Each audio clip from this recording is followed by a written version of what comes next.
Yeah, listen, it's that time again. Like, subscribe, and follow This Is Truly News, because we'd really appreciate it if you did. It makes us feel better about ourselves, which I'm going to tell you. Well, after listening, you'll know. It's you'll understand. Not something that happens very often. This is why Tony never listens back after we record them, but I do. What? You never I don't even listen. I don't even listen while we're doing them. Like, subscribe, and follow This Is Truly News. Oh, yeah, and if you find a story that's weird, let us know. See if you can outdo Michelle, who generally sends me 2 to 3 stories every week. This is nice. I like her. She's my favorite sister-in-law because she's the one who listens. Otherwise, she'd be one of my favorite sister-in-laws because I'm not an idiot. And well, you know the Voight girls. That's all I'm saying. I do, and I would lose every fight. This is True, Really News with Scott Combs and Tony Vercanis. All the news you're about to hear is true. Really? As far as you know. When a series of potholes appeared in the city, the town of Oviedo, Florida, sent a robotic camera into a stormwater pipe to investigate anomalies under the roadway.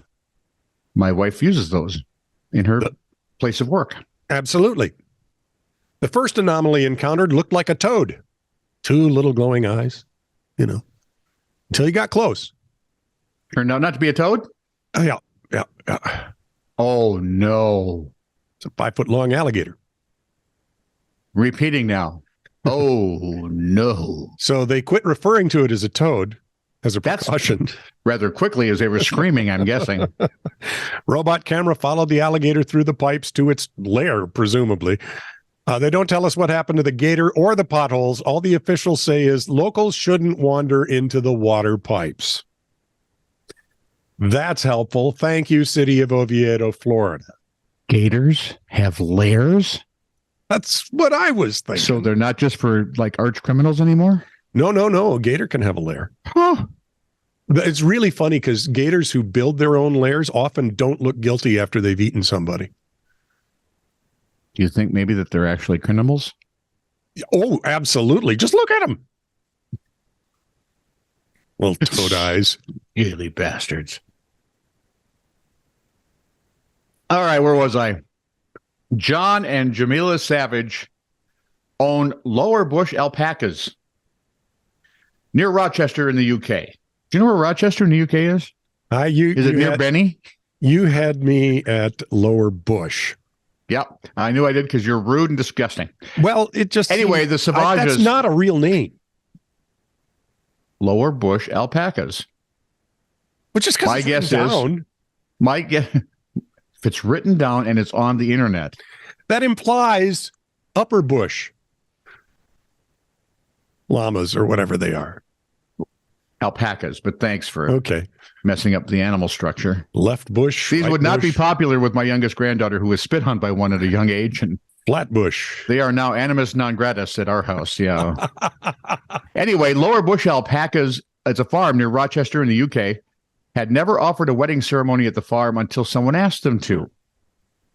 Wait, somebody asked an alpaca if they could have a wedding at their farm? No, they asked the farmers. Oh. Don't be an idiot. Are you an alpaca farmer or an alpaca rancher? I will get in my truck and ride over there and beat you with Lucille the seal. I will love it. I will die laughing.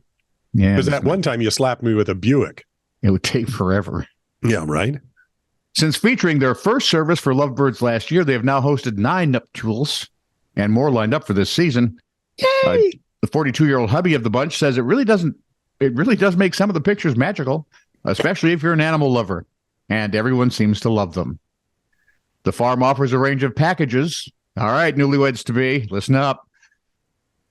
From $500 to over $900, the most popular being the Mingling with Alpacas package, which entails 2 or 3 of the South American critters being fed by guests and walked by the newlyweds.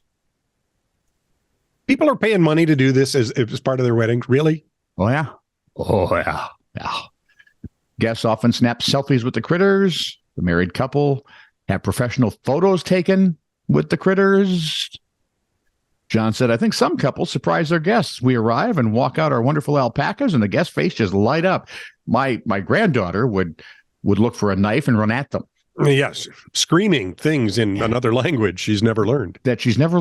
Even the alpacas, who are dressed for the occasion in wreaths and bow ties, enjoy the nuptials. I'm not sure how you know that, but the pictures of the alpacas with wreaths and bow ties is quite...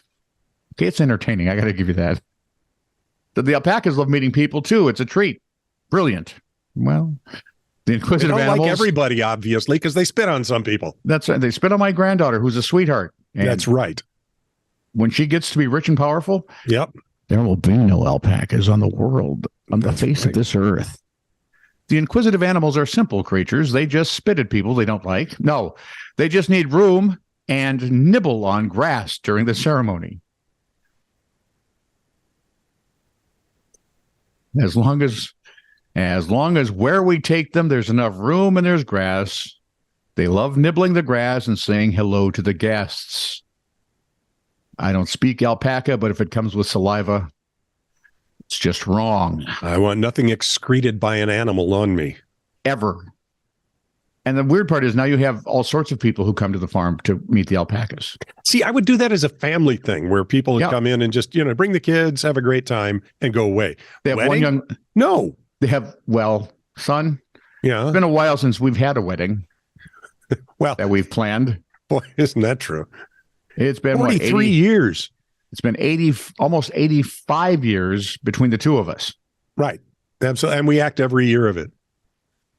Get off my lawn. Well, we do in some instances. In other instances, if you were to talk to our brides of the day, they might say something more like, grow up.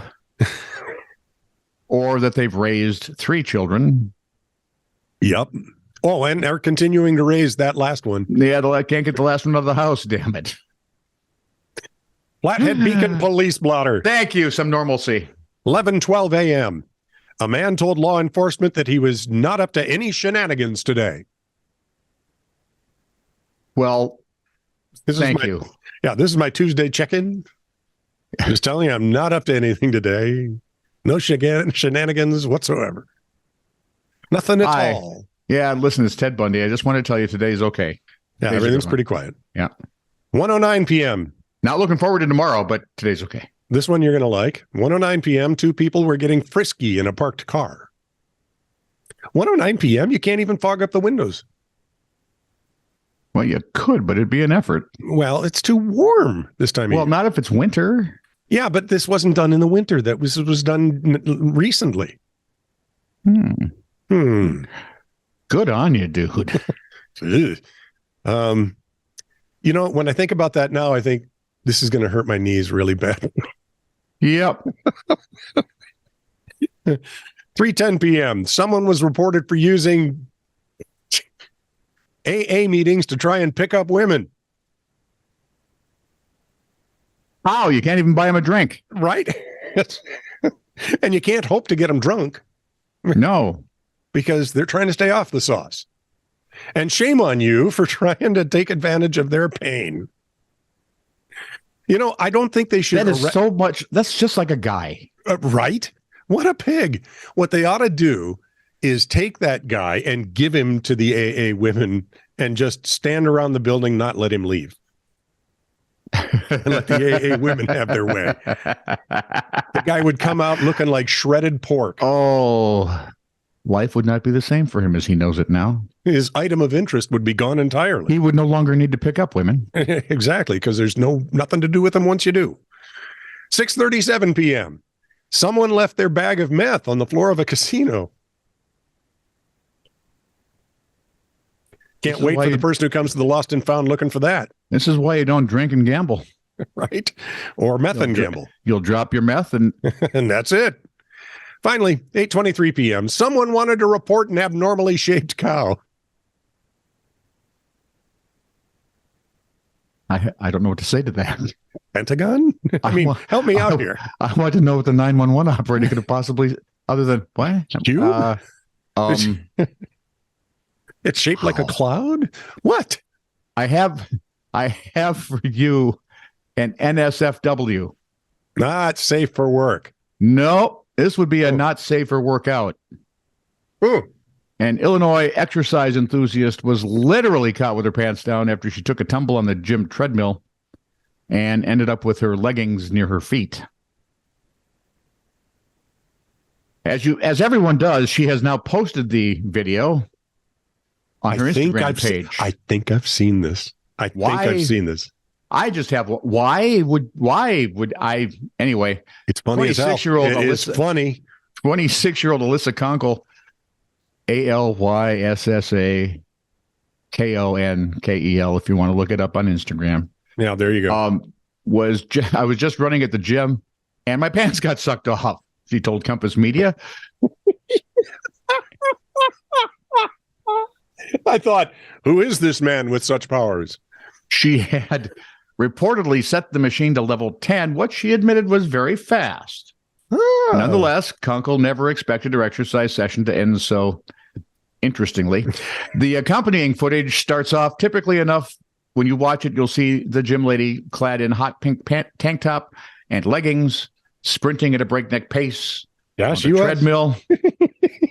And all of a sudden, she trips, falls to her knees on the still running conveyor belt. Grabs the handlebars. Fortunately, she is initially able to stop herself from just flying off by grabbing the treadmill's handles, right? Yeah. And is holding on for dear life. The problem there is the conveyor belt. It's still moving. Yeah, the treadmill ends up pulling her leggings right down, exposing her briefest of undergarments to fellow gym goers. She was wearing a thong, just so you guys know. Before eventually sending her rocketing off as it shot from an... If she were in a pitching machine, that would have been, hey, slow it down, it's batting practice. Hey, quit throwing those girls with their pants down at me. The jackass-like clip concludes with a mortified woman getting back to her feet as fellow gym goers rush to her aid. Sure, that's what they were doing. Yeah, they all had their phones out. Although if you see pictures, her knees and shins took a beating. I'll bet they did.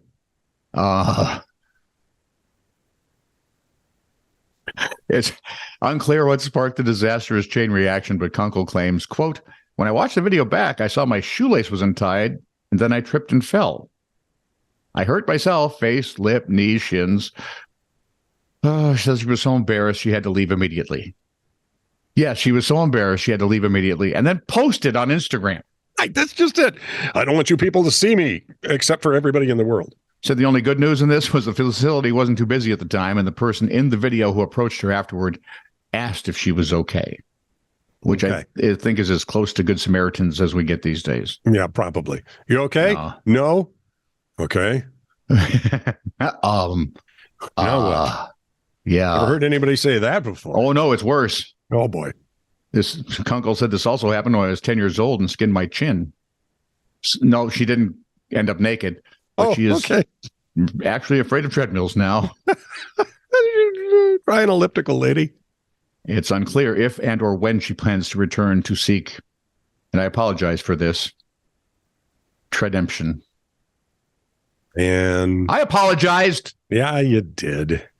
Not profusely enough, I might add. No, not nearly enough, but this is the best you got. So. Okay. This is true, really news. Send email to TITR@netradio.network.